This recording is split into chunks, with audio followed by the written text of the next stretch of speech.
Hello everyone, आज की class में हम डिस्कस करेंगे क्लास 10 चैप्टर 9 लाइट। ये फिजिक्स का पहला चैप्टर है। ओके, लाइट का हमने पिछली क्लास में इंट्रोडक्शन लिया था। इस क्लास में हम स्फेरिकल मिरर्स के रे डायग्राम्स शो करेंगे, बोथ कॉनकेव और कॉन्केवेक्स के। उससे पहले हम कुछ टर्म्स जो हमने पढ़ी थी उसको रिवाइज कर लेते हैं दोनों केसेस में। ये है जिसकी अंदर वाली सरफेस रिफ्लेक्टिंग होती है, वो कौन सा मिरर कहलाता है? अंदर वाली सरफेस जिसकी रिफ्लेक्टिंग होती है केव के शेप में, कौन केव मिरर। ये कैसा मिरर होता है? कन्वर्जिंग। लाइट रेज एक जगह पे क्या होती है? इकट्ठा हो जाती है, कन्वर्ज होती है, पास आती है। ओके, और इसमें जो लाइट रेज होती हैं वो एक्चुअली में मीट हो रही होती हैं, असल में वो मीट होते हुए दिख रही होती हैं, उन्हें शो नहीं किया जाता है। दूसरा जो मिरर होता है वो होता है कॉन्वेक्स, जिसकी बाहर वाली सरफेस रिफ्लेक्टिंग होती है, कॉन्वेक्स मिरर। और ये कैसा मिरर होता है? डाइवर्जिंग। डाइवर्जिंग बोले हम तो डाइवर्जिंग का मतलब क्या होता है? अलग हटना। वो डाइवर्ज होकर दूसरी डायरेक्शन में चले जाते हैं, अलग हट जाती है, फिर हम उसे शो करते हुए हैं एक पॉइंट पे मीट होते हुए। वो अपीयर होती हैं लाइट रेज कि वो मीट हो रही है, वो एक्चुअली में असल में मीट नहीं हो रही होती है। जो मिरर का एकदम बीचों बीच वाला पार्ट होता है वो क्या कहलाता है? पोल कहलाता है। ये मिरर जिस पेयर का पार्ट रहा होगा, जिससे इस मिरर को काटा होगा, उसके जो सेंटर होता है हम उसे क्या बोलते हैं? सेंटर ऑफ कर्वेचर, जो सी से रिप्रेजेंट होता है। पोल और सेंटर ऑफ कर्वेचर की जो डिस्टेंस होती है वो कहलाती है, पोल से सेंटर ऑफ कर्वेचर तक की distance radius of curvature. Same यहाँ पे पोल से सेंटर ऑफ कर्वेचर की जो डिस्टेंस होगी वो क्या होगी? रेडियस ऑफ कर्वेचर, आर से रिप्रेजेंट होता है। सेंटर ऑफ कर्वेचर और पोल के बीच की जो पॉइंट होता है वो हम फोकस बोलते हैं, या आप इसे प्रिंसिपल फोकस बोल सकते हैं। यहाँ पे भी पोल और सेंटर ऑफ कर्वेचर के बीच का पॉइंट फोकस। अब इन सबको हम ज्वाइन कर देते हैं।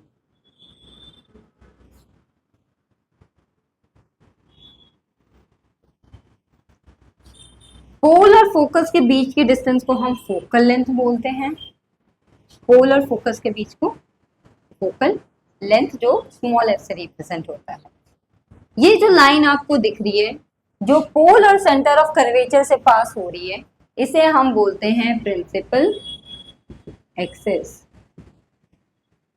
जो मिडल पॉइंट से बीचों बीच से गुजर रही है ये लाइन, पोल और सेंटर ऑफ कर्वेचर से इसको छूते हुए, इसे हम बोलते हैं प्रिंसिपल एक्सिस। यहाँ पे भी जो ये लाइन जा रही है पोल और सेंटर ऑफ कर्वेचर से, ये क्या कहलाएगी? Principal axis. रे डायग्राम्स में एक चीज इंपॉर्टेंट है, ये जो डिस्टेंस है पोल और फोकस के बीच में, और फोकस और सेंटर ऑफ कर्वेचर के बीच में, ये दोनों इक्वल होते हैं।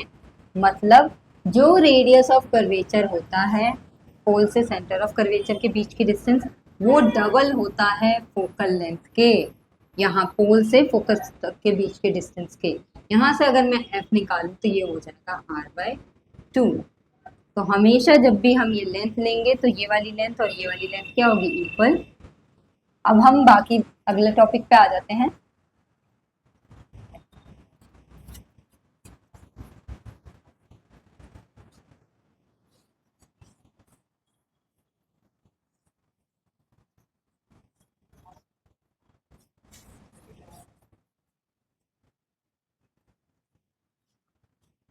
रिप्रेजेंटेशन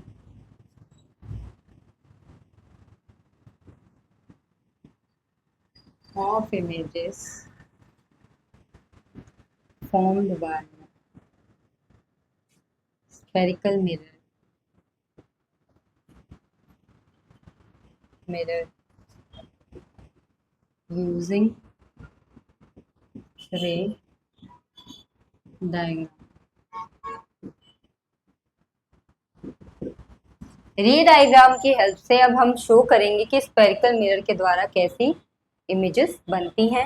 जब भी किसी भी पॉइंट ऑब्जेक्ट का इमेजेस फॉर्म होना हो तो at least to form a image of a point object, at least दो रेज एक दूसरे से इंटरसेक्ट करनी चाहिए। एक इमेज के फॉर्म होने के लिए किसी भी ऑब्जेक्ट के एटलीस्ट दो रेज इंटरसेक्ट होनी चाहिए, कम से कम दो rays, at least two rays should intersect. दो से ज्यादा हो सकती हैं, लेकिन जब हम रे डायग्राम फॉर्म करते हैं तो हम कोशिश करते हैं कि हम कम से कम रेस का यूज कर सकें ताकि हमारा जो डायग्राम है वो नीट शो हो। अब हम कुछ रूल्स पढ़ते हैं इसी रिप्रेजेंटेशन में जो हमारे कॉनकेव और कॉन्वेक्स के रे डायग्राम्स में हेल्प करेंगे। टोटल 4 रूल्स होते हैं। पहला रूल देख लेते हैं। अरे parallel to the principal axis after reflection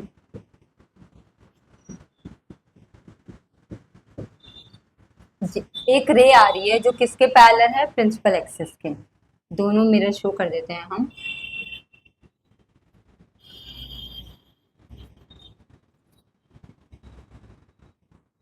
जिसका अंदर वाला सरफेस रिफ्लेक्टिंग हो कॉनकेव मिरर,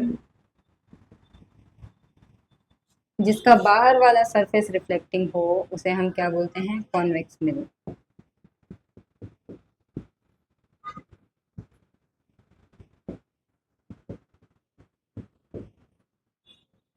पॉइंट्स लगा देते हैं। Pole, focus, centre of curvature, pole, focus, centre of curvature.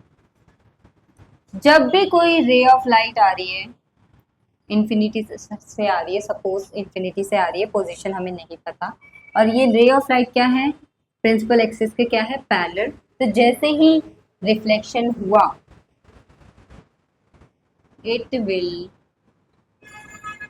Pass through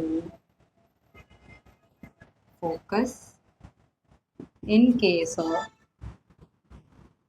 concave mirror और appear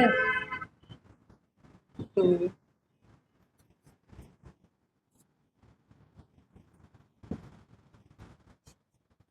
diverge from focus in case of convex mirror। अगर हम कॉनकेव मिरर का केस लें, जैसे ही रे ऑफ लाइट आई पैरेलल किसके, प्रिंसिपल एक्सिस के, रिफ्लेक्शन होने के बाद वो कहाँ से गुजरेगी, फोकस से गुजरेगी।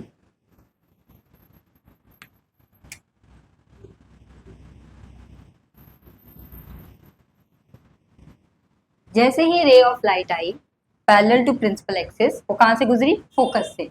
अगर हम कॉन्वेक्स मिरर का केस करें तो वो अपीयर होती है कहाँ से, डाइवर्ज होते हुए, फोकस से। तो एक रे ऑफ लाइट शो कर देते हैं हम।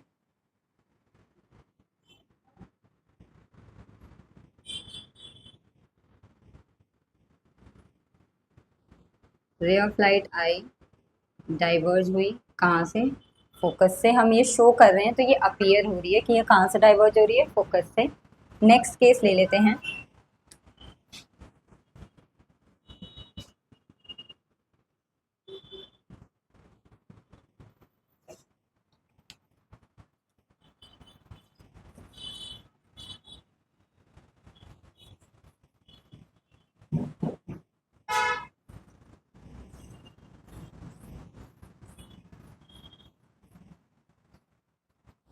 Second, a ray passing through the focus in case of concave mirror or directed towards the focus in case of convex mirror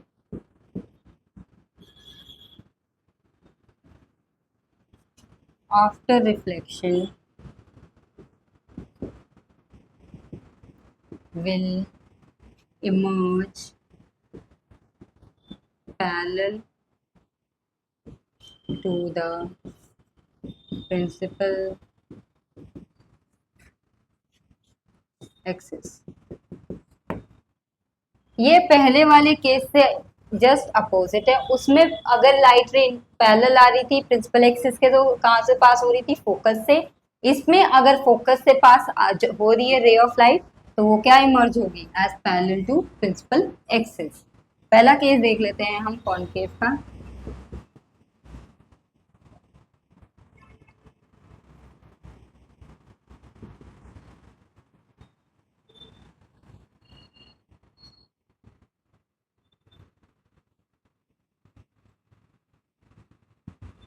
तो रे ऑफ लाइट कहाँ से पास हो रही है, फोकस से। जैसे ही ये फोकस से पास होगी रिफ्लेक्शन के बाद कहाँ जाएगी, प्रिंसिपल एक्सिस के पैरेलल जाएगी। ओके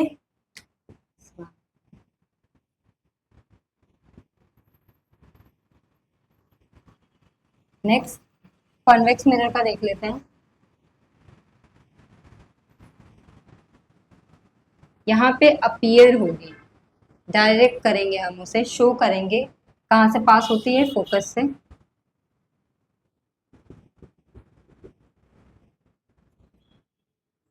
जैसे ही वो गिरी रिफ्लेक्शन के बाद ये अपीयर होगी। यहाँ पे असल में नहीं हो रहा, हम उसे डायरेक्ट करेंगे किसकी तरफ, फोकस से पास होते हुए शो करेंगे और फिर रिफ्लेक्शन के बाद वो कहाँ जाएगी, प्रिंसिपल एक्सिस के पैरेलल जाएगी।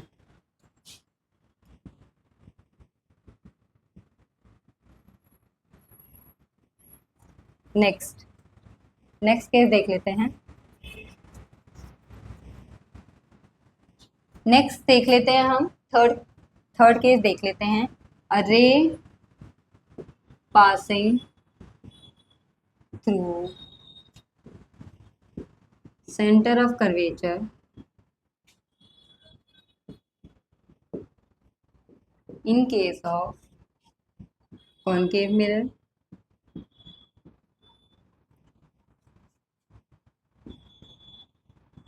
or directed towards center of curvature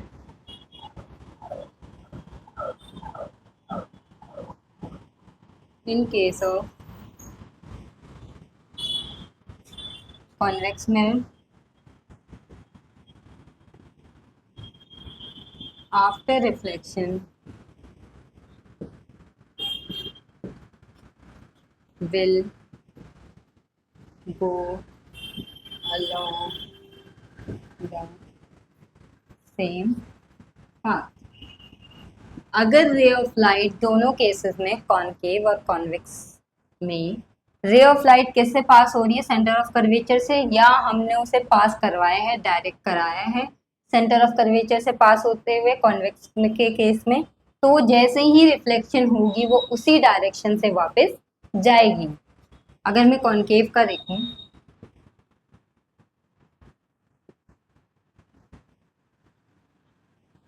focus centre of curvature, एक रे ऑफ लाइट आई, कहाँ से पास हुई है, सेंटर ऑफ कर्वेचर से, तो ये इसी डायरेक्शन में वापस रिफ्लेक्ट, जैसे ये रिफ्लेक्शन हुआ ये इसी डायरेक्शन में वापस जाएगी in case of centre of curvature. ये है कॉनकेव। कॉन्वेक्स देख लेते हैं।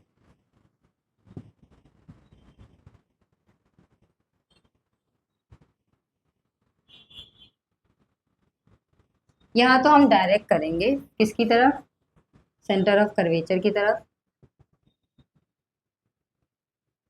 रे ऑफ लाइट डायरेक्ट किया हमने, उस डायरेक्शन से आई उसी डायरेक्शन में वापस चली गई कॉन्वेक्स के केस में। लास्ट रूल देख लेते हैं हम।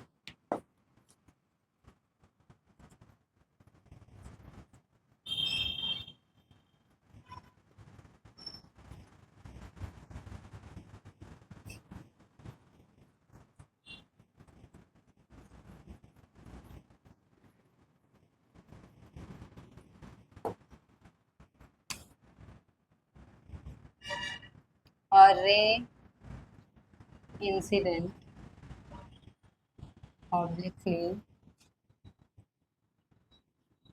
on the principal axis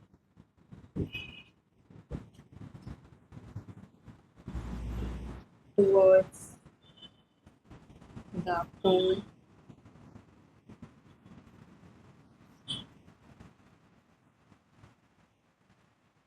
अगर एक रे आई कि पहले कॉनकेव का देख लेते हैं एक रे आई ऑब्लिकली मतलब तिरछा टेढ़े में रे आ रही है टेढ़े में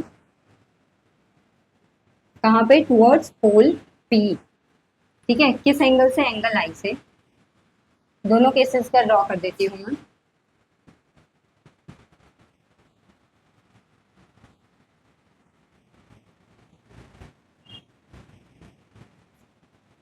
जैसे ही ये रे आई उस जैसे ही रिफ्लेक्शन हुआ वो ओब्लिकली ही रिफ्लेक्ट होगी जैसे टेढ़े में रिफ्लेक्ट हुई इंसिडेंट हुई थी वैसे ही टेढ़े में ये रिफ्लेक्ट होगी और ये एंगल और ये एंगल क्या होगा इक्वल होगा सपोज एंगल आई था 30 डिग्री 30 डिग्री से इसने इंसिडेंट किया प्रिंसिपल एक्सिस पे टुवर्ड्स पी तो ये 30 डिग्री से ही रिफ्लेक्ट होगा तो यहाँ पे भी सेम होगा जिस एंगल से ये आई है उसी एंगल से रिफ्लेक्ट होगी तो a ray incident obliquely on the principal axis towards the pole P will reflect obliquely with equal angles दोनों एंगल्स क्या होंगे इक्वल दोनों के केस में ये सेम होगा तो ये हमारे थे 4 रूल्स जो हमारे कॉन्वेक्स और कॉन्केव के रे डायग्राम्स में हेल्प करेंगे और ये इम्पोर्टेंट हैं अब हम नेक्स्ट टॉपिक पे आ जाते हैं अपने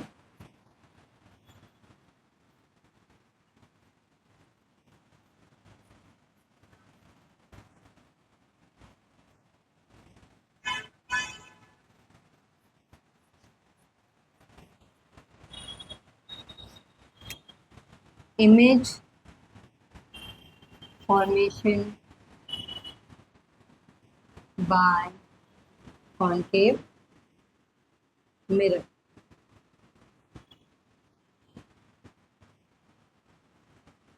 हम इसमें देखेंगे रे डायग्राम्स ऑफ कॉन्केव मिरर की इमेज कैसे फॉर्म होती है इसके टोटल 6 केसेस हैं इन्फिनिटी से शुरू होगा और पोल और फोकस के बीच तक हम ऑब्जेक्ट को धीरे धीरे खिसकाते जाएंगे तब हम स्टार्ट करते हैं 6 के 6 केसेस हम पढ़ेंगे पहला केस हमें क्या क्या लेना है पहले पोजीशन ऑफ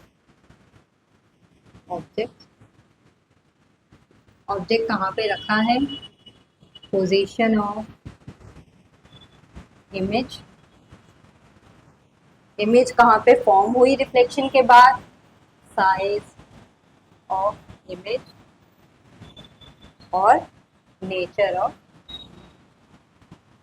इमेज तो ये चारों चीजें हम देखेंगे सारे 6 केसेस में पहले केस से स्टार्ट करते हैं हम when object is infinity जब ऑब्जेक्ट इन्फिनिटी पर होगा तो क्या होगा पहले हम कॉनकेव मिरर के बारे में बात कर रहे हैं तो उसका रिफ्लेक्टिंग सरफेस कहाँ होगा अंदर की तरफ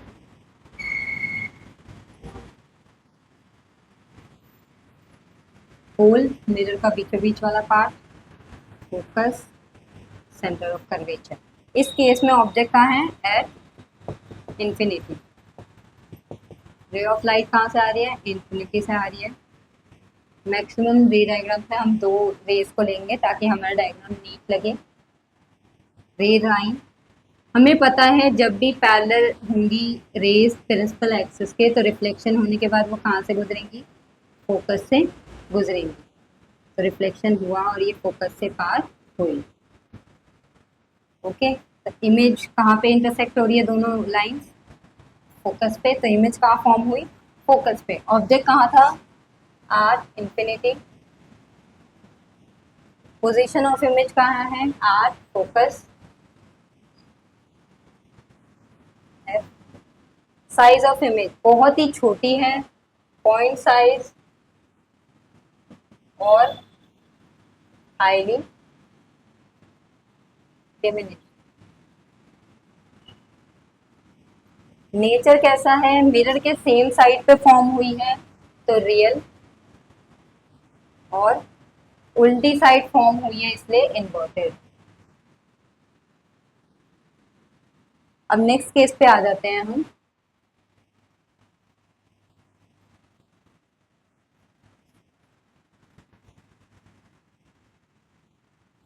अब धीरे धीरे ऑब्जेक्ट घिसकेगा तो इन्फिनिटी से अब कहाँ आ जाएगा, centre of, beyond centre of curvature. Object कहाँ प्लेस है, beyond C, centre of curvature.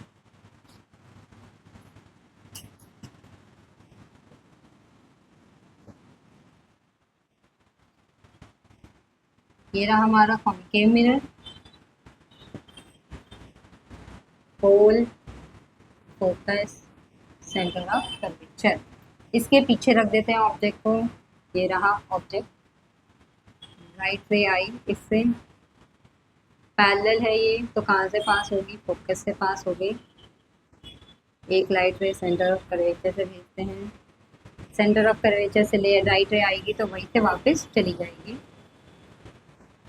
तो ये दोनों लाइट रेस कहाँ मीट हुई, सी और एफ के बीच में। इमेज फॉर्म कर देते हैं ए डैश बी डैश, इसे ले लेते हैं ए बी। तो इमेज फॉर्म कहाँ हुई है, सी और एफ के बीच में, between C and F.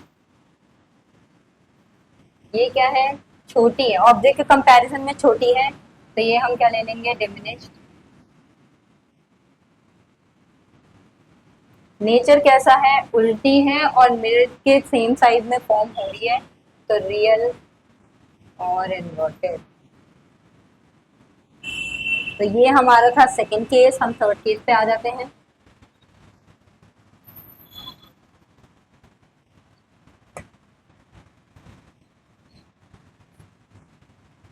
Eight सी, हम ऑब्जेक्ट को अब सेंटर ऑफ कर्वेचर पे रखेंगे।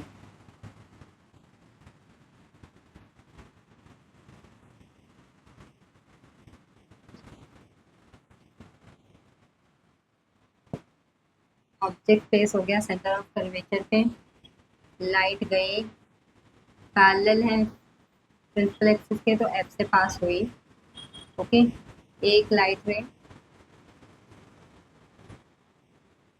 यहाँ से पास हुई और कहाँ से फिर रिफ्लेक्ट होने के बाद यहाँ आई। इसे ले लेते हैं ए बी, ये हो जाएगा ए डैश बी डैश।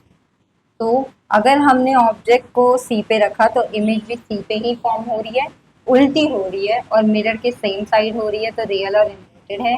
पोजीशन क्या है, सी पे, और साइज दोनों का सेम है, इमेज का और ऑब्जेक्ट का यहाँ पे साइज क्या है, सेम है। तो लिख देते हैं इसके बारे में,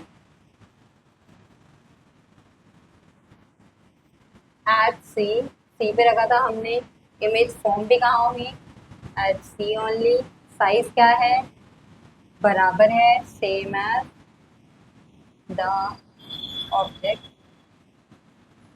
और नेचर क्या है, रियल और इन्वर्टेड। ओके, नेक्स्ट केस पे आ जाते हैं, फोर्थ केस पे।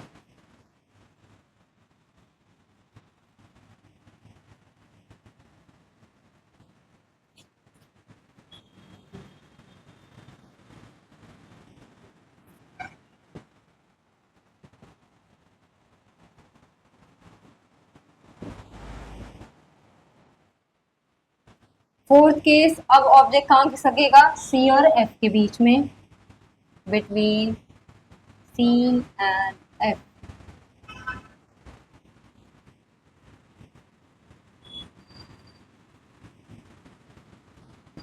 Whole, focus, centre of curvature. Object कहाँ प्लेस होगा, सेंटर ऑफ कर्वेचर और फोकस के बीच में।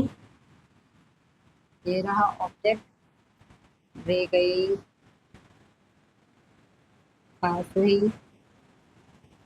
एक रे यहाँ से ले लेते हैं, गई, वापस आई। तो यहाँ पे दोनों लाइट रेज मीट हुई हैं, इसे ए बी ले लेते हैं। और इसे ए डैश बी डैश ले लेते हैं। इमेज जो है वो ऑब्जेक्ट से बड़ी है, उल्टी है, इन्वर्टेड है और मिरर के सेम साइड पे है, इसलिए रियल है। और फॉर्म कहाँ हुई है इमेज? बियॉन्ड सी, सी से पहले। Between C and F object की पोजीशन क्या है? सी और एफ के बीच में। इमेज कहाँ फॉर्म हुई? Beyond C. Size of image क्या है? एनलार्ज्ड है। ऑब्जेक्ट के केस से ऑब्जेक्ट के कंपैरिजन में बड़ी इमेज है। नेचर ऑफ इमेज क्या है? रियल और इन्वर्टेड। नेक्स्ट पे जाते हैं, फिफ्थ केस पे।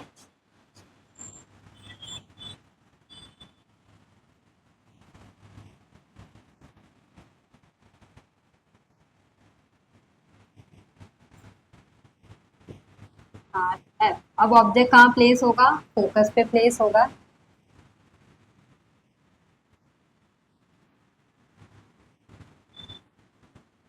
पोल, focus, centre of curvature. Object को हमने फोकस पे रख दिया।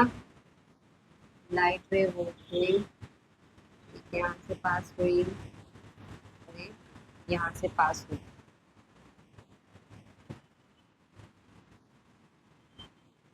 यहाँ पे हम देख सकते हैं ये रे और ये रे जो दोनों हैं, जिनके मीट होने से इमेज फॉर्म होगी।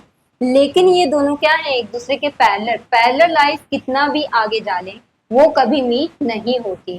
तो ये हमेशा आगे तक चलता जाएगा और इमेज कहाँ फॉर्म होगी? इंफिनिटी पर, क्योंकि ये रेस कभी भी मीट नहीं होंगी। तो जब हमने ऑब्जेक्ट को प्लेस किया एफ पे, तो इमेज कहाँ फॉर्म होगी? Infinity, at infinity. Size of image क्या होगा? हाईली एनलार्ज, बहुत ही बड़ा होगा, हाईली एनलार्ज। नेचर क्या है? रियल है, क्योंकि same side of mirror form हो रही है, उल्टी है इसलिए इन्वर्टेड। लास्ट केस देख लेते हैं। ये केस अलग होता है बाकी पांचों केस से, क्योंकि इसमें वर्चुअल और इरेक्ट इमेज फॉर्म होती है। वर्चुअल क्यों? मिरर के दूसरी साइड इमेज फॉर्म होती है और ऊपर की साइड फॉर्म होती है, इसलिए वर्चुअल और इरेक्ट। केस चेक कर लेते हैं हम।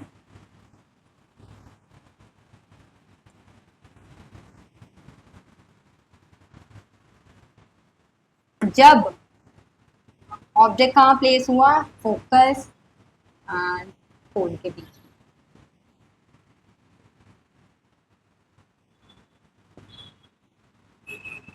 पोल, focus, centre of curvature. Object यहाँ आ गया, ये भी कहाँ पे है? Between F and P. Okay, तो मैंने बोला था जब भी लाइट रे ओब्लिकली टेढ़ी तरीके से पोल पे गिरेगी आई एंगल से, तो वो इक्वल एंगल से ओब्लिकली ही रिफ्लेक्ट होगी। इसे आगे कर देते हैं। ओके, एक लाइट रे यहाँ से जाएगी,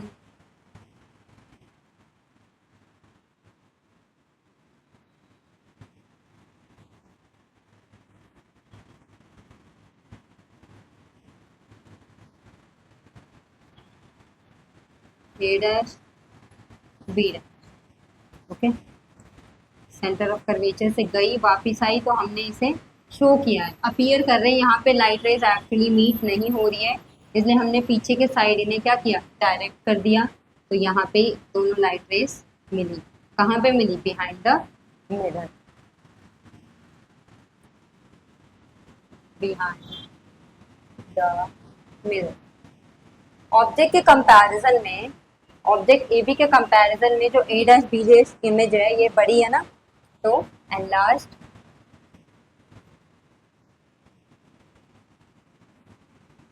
नेचर क्या होगा? ऊपर की तरफ है और पीछे की तरफ है, तो वर्चुअल। हाँ, फिर तो ये टोटल 6 केसेस थे image formation by concave mirror के। अब हम यूजेस पढ़ लेते हैं कॉनकेव मिरर पे।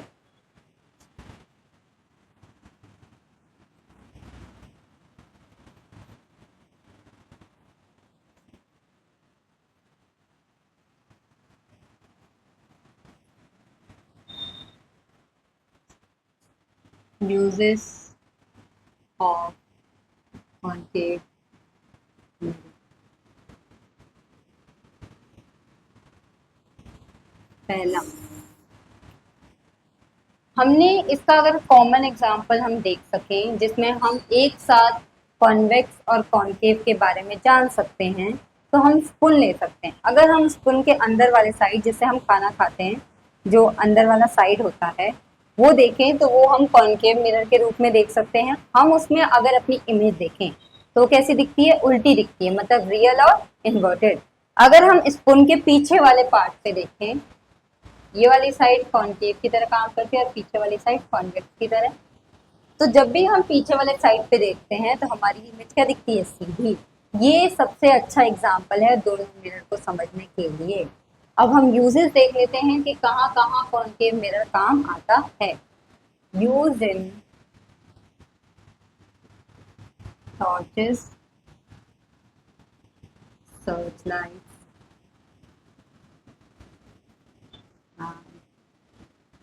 Headlights of vehicles to get parallel of light। Basically ये कहाँ कहाँ यूज होते हैं, टॉर्चेस में, सर्च लाइट्स में और हेडलाइट्स ऑफ व्हीकल्स। क्यों पैरेलल बीम ऑफ लाइट क्यों चाहिए? पैरेलल बीम ऑफ लाइट कहाँ तक जाती है, इंफिनिटी तक जाती है।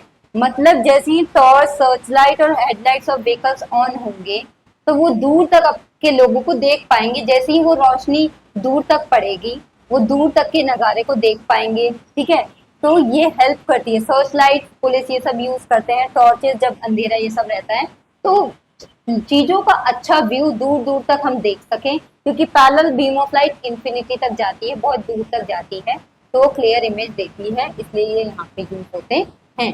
और कहाँ पे कॉनकेव मिरर यूज हो सकते हैं? Dentist use concave mirror to get large image of the teeth of patients। Dentist mirror use करते हैं, जो वो कौन सा मिरर होता है, कॉनकेव, ताकि वो जो पेशेंट्स आते हैं उनके टीथ के इमेजेस को अच्छे क्लियर व्यू से देख सके, बड़े बड़े साइज में देख सकें, ताकि वो अच्छे से कैविटी को आइडेंटिफाई कर सकें। नेक्स्ट, शेविंग मिरर में यूज होते हैं ये, और मेकअप मिरर में। क्यों मेकअप और शेविंग मिरर में ये यूज होते हैं? ताकि अच्छे से चेहरा बड़े साइज में दिख सके और क्लियर व्यू आ सके। Last, solar used in solar furnaces. Solar furnaces में यूज होते हैं। क्यों? सोलर फर्नेसेस पे ये एरिया बढ़ा देते हैं, जिसकी हेल्प से एक पर्टिकुलर जगह पे दूर दूर तक से एक पर्टिकुलर जगह पे लाइट क्या हो, कंसंट्रेट हो, ताकि ज्यादा से ज्यादा हीट प्रोड्यूस हो सके।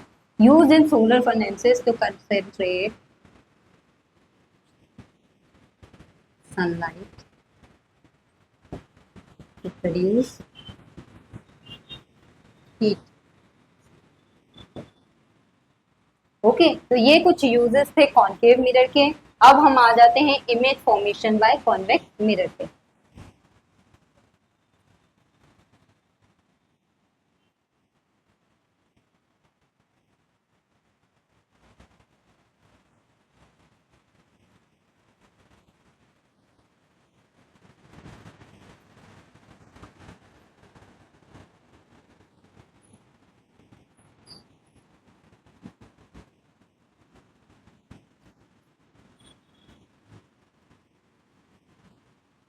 कॉन्वेक्स मिरर कौन सा मिरर होता है? डाइवर्जिंग होता है, और उसका रिफ्लेक्टिंग सरफेस क्या होता है? बाहर की तरफ होता है। इसमें मेनली हम दो केसेस पढ़ेंगे। तो हमें क्या चाहिए? पोजीशन ऑफ ऑब्जेक्ट हमें दी होगी,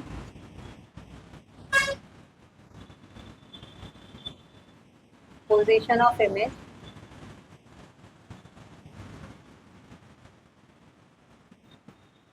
नेचर ऑफ इमेज और साइज ऑफ इमेज।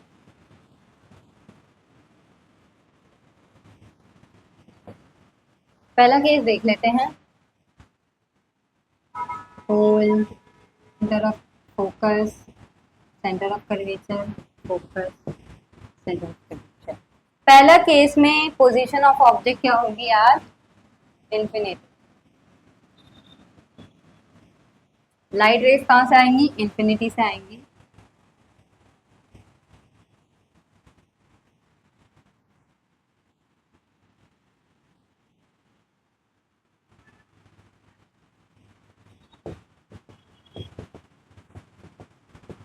इन्फिनिटी से दो लाइट रेज, सपोज दो ले रहे हैं नीट डायग्राम के लिए, लाइट रेज आई, डाइवर्ज हो गई। यहाँ पे लाइट रेज क्या हो गई? अलग हट रही है, डाइवर्ज हो रही है। तो हम इसे आगे लाइंस ड्रॉ करके शो कर रहे हैं। ये डॉटेड लाइन शो करती है कि वो एक्चुअली में मीट नहीं हो रही है, उन्हें अपीयर किया गया है। तो ये कहाँ पे मीट हो रही है? फोकस पे। तो इमेज कहाँ पे फॉर्म होगी? एट एफ, फोकस पे फॉर्म हुई। नेचर क्या होगा? नेचर होगा ये मिरर की दूसरी साइड पे फॉर्म हो रही है, इसलिए नेचर क्या होगा? Virtual and erect. ऊपर के साइड इमेज फॉर्म होगी। इमेज की साइज क्या है? पॉइंट साइज और highly diminish. Okay, next case देख लेते हैं, सेकंड केस।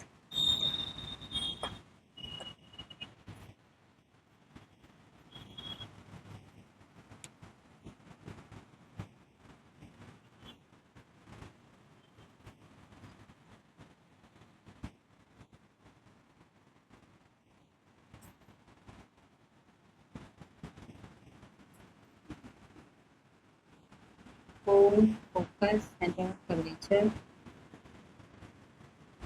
इन्फिनिटी और पोल के बीच में हमें ऑब्जेक्ट को कहीं पे भी प्लेस कर देते हैं। सपोज मैं यहाँ पे ऑब्जेक्ट ले रही हूँ। ओके, यहाँ पे मैंने ऑब्जेक्ट लिया, लाइट रे आई, डिफ्लेक्ट हो जाएगी, डिफ्लेक्ट हो गई है। लाइट रे आई, डिफ्लेक्ट हुई, तो हमने उसे डायरेक्ट किया किसकी तरफ? फोकस की तरफ।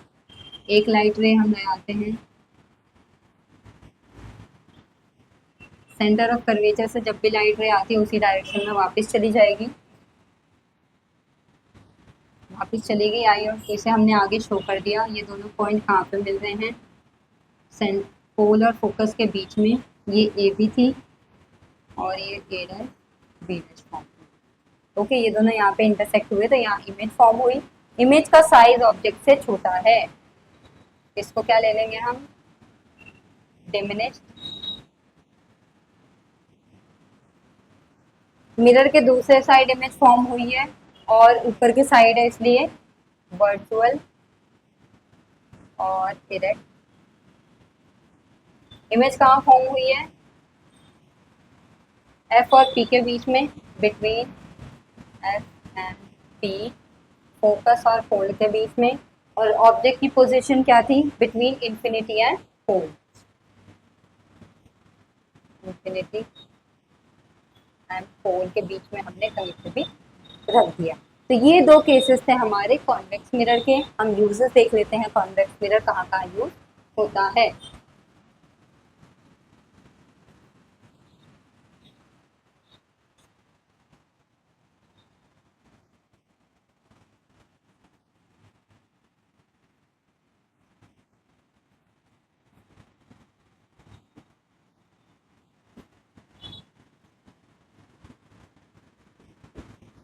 पहला, जो व्हीकल्स होती है उनके साइड साइड में विंग की तरह जो रेयर व्यू मिरर्स लगे होते हैं, वो किससे बने होते हैं? कॉन्वेक्स मिरर से।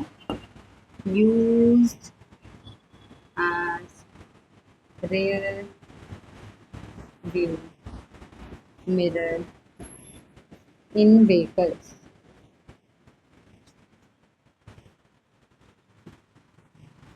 अब होता क्या है, ये व्हीकल्स के रेयर व्यू मिरर में क्यों होते हैं? सबसे पहले जो कॉन्वेक्स मिरर होता है वो हमेशा वर्चुअल और इरेक्ट इमेज फॉर्म करता है, सीधी इमेज फॉर्म करता है। ओके, भले ही छोटी फॉर्म करता है बहुत ज्यादा, लेकिन उन छोटी इमेज फॉर्मेशन की वजह से ये मिरर एरिया क्या करता है? बढ़ा देता है। अब एक कार आगे खड़ी है, उसके पीछे बहुत सारी कार हैं, वो उसके जो रेयर व्यू है उसमें बहुत छोटी छोटी दिखेंगी। उस छोटी छोटी दिखने की वजह से वो एरिया बढ़ जाता है और वो पीछे की बहुत सारी गाड़ियां एक साथ देख पाता है, और इसकी वजह से क्या होती है? Safe driving. एरिया बढ़ जाता है उन छोटे छोटे इमेजेस की साइज की वजह से, तो वो पीछे की बहुत ज्यादा हद तक की गाड़ियों को अपने रेयर व्यू मिरर में देख सकता है, और वो सीधी होंगी और उनका एरिया क्या होगा? ज्यादा होगा, तो इसकी वजह से क्या होगी? सेफ ड्राइविंग होगी। Second, used as traffic mirror at blind turns. हमने कई बार देखा है कुछ रास्ते ऐसे होते हैं, इधर से भी आ रहा होता है, इधर से भी आ रहा होता है, इधर से भी, इधर चौराहा चौराहा। सपोज एक गाड़ी यहाँ खड़ी है, तो उसे कैसे पता चलेगा कि इधर कितना ट्रैफिक है, इधर कितना ट्रैफिक है, इधर कितना ट्रैफिक है? तो ट्रैफिक में बाहर, ये बाहर की तरफ ये शो होते हैं ना, इनका जो रिफ्लेक्टिंग सरफेस होता है वो बाहर की तरफ होता है, तो वहां पे ये लगा दिए जाते हैं ब्लाइंड स्पॉट्स पे। तो यहाँ बैठे बैठे उन कॉन्वेक्स मिरर की हेल्प से ये चेक कर सकता है कि कहाँ से कितनी गाड़ियां आ रही हैं, और ये शॉप्स में भी यूज होते हैं as a security mirror. Use in shops, हाँ, सिक्योरिटी मिरर, क्योंकि इनका जो रिफ्लेक्टिंग सरफेस होता है वो बाहर की तरफ होता है, तो वो एरिया बढ़ा देता है और दूर तक की छोटी छोटी इमेज फॉर्म करता है, तो वो इंसान अच्छे से देख पाता है। ओके, तो इसमें हमने इतना ही पढ़ेंगे। अगली क्लास में हम बाकी के रिमेनिंग टॉपिक्स डिस्कस करेंगे। Till then take care and good.